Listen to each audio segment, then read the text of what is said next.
All right, let's get right into it. We've all been there, right? You've got the perfect resume, you've got the skills, but how do you make a first impression that actually sticks? Today, we're going to break down the strategy for becoming that one candidate they just can't forget, long after you've walked out the door. I mean, that's the real challenge, isn't it? You could be the most qualified person on paper, but so are a dozen other people applying for that same job. The thing that really sets you apart, it's not just your resume. It's the impression you make from the very first contact. So how on earth do you do that?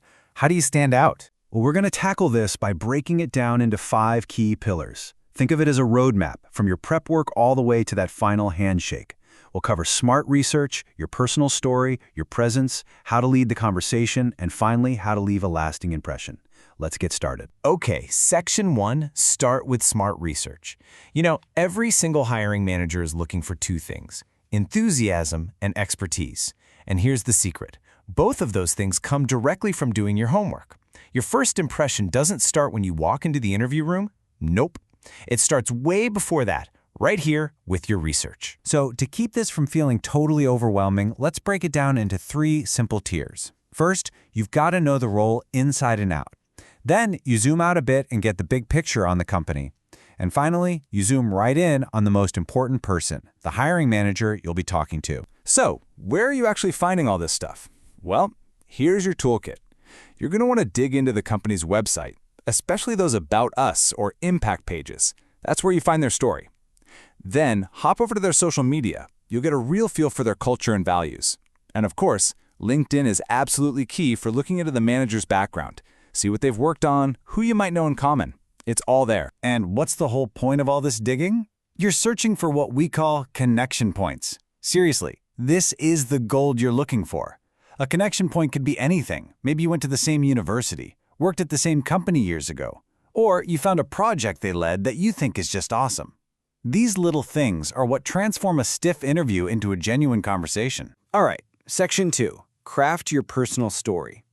See, all that research you just did, that's the fuel for this next part. Because this is where you stop just listing off bullet points from your resume and start telling them a story that explains who you are, and more importantly, why you're the right person for this job. You know, there's this great idea that a compelling pitch should always begin with your personal story, and that's so true. Think about it. When you start with your story, not just your achievements, you connect on a human level right away. You build that rapport before you even get into the nitty-gritty of the job. But here's the catch, and it's a big one. You have 1 minute. That's it. 60 seconds max. Why? Because that limit forces you to be sharp, clear, and powerful. It shows you respect their time, and honestly, it's a huge test of how well you can communicate. It's a real game changer. So, what do you even say in that 1 minute? Think of it like a simple 3-part structure. First, your origin story. Why this career? What got you excited about it? Second, your greatest hits. Pick 2 or 3 of your proudest accomplishments. And third, bring it all together. Connect your past and your passion to this specific role at this specific company. That's the magic formula. Okay, so you've got your research and your story down. Now for section 3, master in-person presence. Because let's be real, you can have the best answers in the world, but how you show up, how you carry yourself says just as much, if not more, than what you actually say. I absolutely love this saying. Being early means you're on time, and being on time means you're late. It completely changes how you think about punctuality, doesn't it? We all know showing up late is a disaster, but this suggests that just squeaking in on time still makes you look unprepared. True professionalism is about showing you respect their time and the opportunity itself. So here's the goal. Don't just aim to be on time. Aim to be in the area, maybe in your car or a nearby coffee shop, about 30 minutes early. That gives you a buffer for traffic, for parking. It lets you walk in calm and collected, not flustered and sweaty. And you can see the difference it makes, right? A prepared, polished appearance versus a rushed, wrinkled one. It's all about showing you take this seriously. All right, moving on to section 4, lead an engaging conversation. This is where the real magic happens, folks. It's time to totally shift your mindset.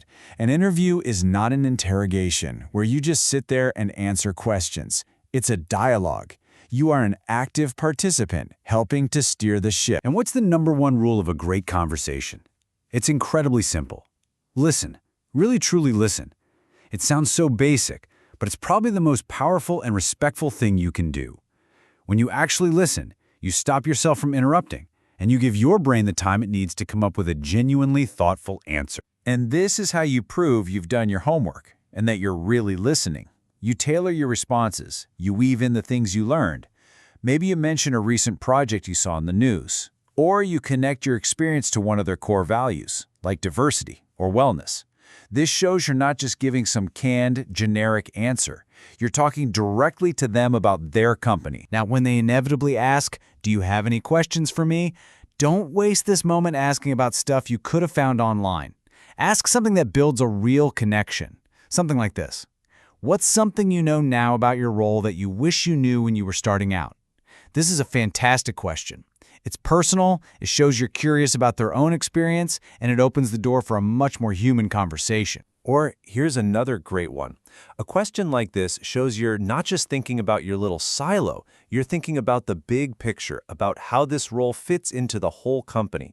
It shows a level of strategic thinking that, trust me, most candidates just don't bring to the table. And that brings us to our 5th and final section, leaving a lasting impression. The handshake is done, you're about to walk out the door. It feels like it's over, right? Wrong. There is one last, absolutely crucial step that makes all the difference. And you would be amazed how many people completely forget to do it. It's one simple word: gratitude. A real, genuine thank you. I'm not kidding. So many people are so focused on their answers that they forget to simply thank the interviewer for their time. This is your last, best chance to leave a warm, positive, human impression. Seriously, think of it like your secret weapon. It seems so simple, but so many people forget to do it. Just ending with a sincere, "Thank you so much for your time. I'm really excited about this possibility." That gratitude goes such a long way. It could be the thing that makes you stand out. So let's just quickly recap the toolkit we've put together. 1. Research is your foundation. 2. Your pitch is your story, not just a list of facts. 3. Your presence shows respect. 4. The conversation is how you build a real connection. And 5. Gratitude is what makes you memorable. So from now on, I want you to remember this. Your next interview isn't a test, it's a conversation. And it's a conversation that you are now ready to lead. So the only question is, are you ready?